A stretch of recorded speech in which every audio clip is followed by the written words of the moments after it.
Another day, another headline for Kyrie. This time it's a continuation on his vaccine status and the eligibility in New York with the current mandates. And the Brooklyn Nets as an organization have decided to sit him and not practice him. He will not be playing any games until his eligibility changes in the state of New York regarding the current mandate. And that'll either mean, those mandates being lifted or, lessened, or him getting vaccinated. So he isn't going to be playing any games at all.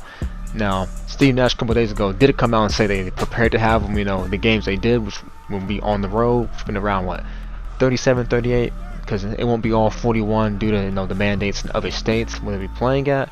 But that's what Steve Nash said, they prepared to have him, they would have him. But it looks like they came as an organization to make the decision to sit him. And one thing is, you gotta make this very clear. They do not do this without the blessing of Kevin Durant and James Harden. So, yeah, they had a role to play in that too, and I don't blame them for doing this because I know Kevin Durant. He's more of just a straight up hooper. He doesn't want to deal with distractions all the time. If they lose a close game at home and a reporter asks them, "Do you think you would have won this game if Kyrie was playing?" I don't think they want to deal with those distractions throughout the entire year in every home game or just every game in general, because they're like, well, you're going on a big home stretch. You won't be having Kyrie.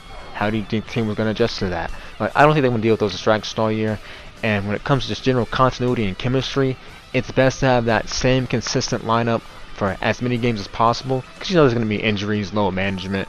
But you don't want a guy that's constantly in and out the lineup, or he's in the lineup a few weeks at a time, he's out the lineup a few weeks at a time because of home stretches and away stretches. You don't want to deal with that, and I don't blame them for sitting him. And he also has 1 year left on his deal, so can you really make a trade for him with the way he's been volatile and his personality, how it's abstract?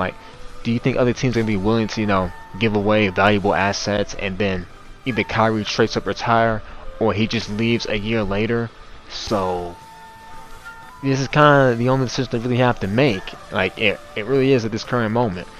I mean, you would rather have Kyrie play because he is a great player, 50, 40, 90 club last year, but you got to be there in the games, to really make a difference. And even though it won't matter that much the regular season because the Brooklyn Nets will be fine when it comes to making the playoffs, in the postseason, Kyrie missing a game in a 7-game series is a big deal. It's a big deal.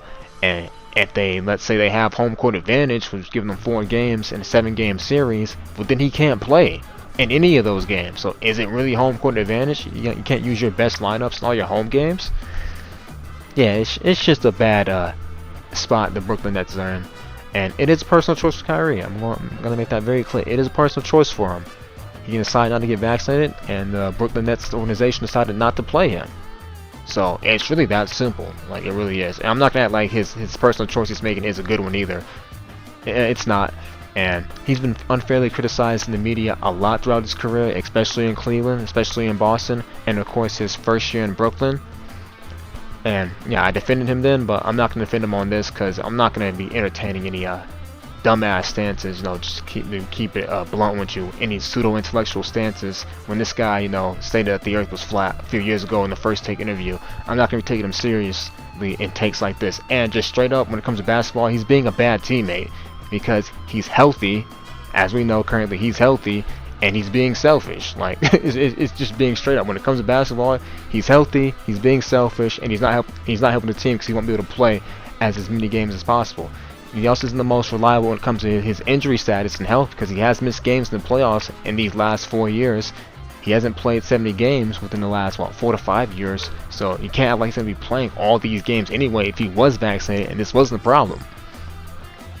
And yeah, I'll have to give props to Sean Marks for having some backbone when it comes to players and player empowerment, because I'm all for it. But this right here, Ben Simmons trying to get traded out of a situation after he just signed a deal with 4 years left, yeah, that's not a good look. And of course James Harden forcing the trade to Houston. I can tell you this thing, the NBA PA is going to have their hands full in that next collective bargaining agreement. I can tell you that right now. So that next CBA, they're going to come down hard on players, requesting trades, players just wanting to sit out games, because of, not personal reasons or load management, they just want to sit out games. Because Kyrie did do that last year. He wouldn't play a game, he didn't tell the team why he wasn't playing that game. Him not playing the game isn't an issue. but there's no communication with him in the front office. That's what the issue is, or with his teammates. Like, that's just weird. But hopefully this will be the end of the story.